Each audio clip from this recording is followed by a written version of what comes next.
அனைவருக்கும் வணக்கம். நாம் இன்று பார்க்க இருப்பது முருகன் தெய்வானை திருமண கதை. முருகனின் அவதார நோக்கமே சூரபத்மனை கொன்று தேவர்களை காப்பதுதான். அதன்படி சூரபத்மனை அழித்து அவனை மயில் மற்றும் சேவலாக மாற்றி மயிலை வாகனமாகவும் சேவலை கொடியாகவும் மாற்றினார் முருகப்பெருமான். இந்த வெற்றியின் அடையாளமாக முருகனுக்கு நன்றி செலுத்தும் வகையில் இந்திரன் தனது மகள் தெய்வானையை முருகனுக்கு திருமணம் செய்து வைத்தார். முருகன் தெய்வானை திருமணம் முதல் படை வீடான திருப்பரங்குன்றத்தில் நடைபெற்றது.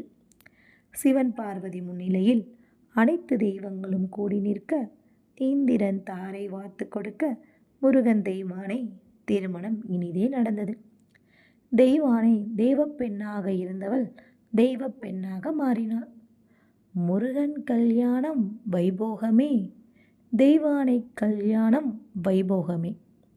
இந்த திருமண நிகழ்வை கேட்ட உங்களின் இல்லம் தேடி முருகப்பெருமான் எல்லா செல்வங்களையும் வழங்குவார் என கூறி இந்த பதிவை நிறைவு செய்கிறேன். நன்றி.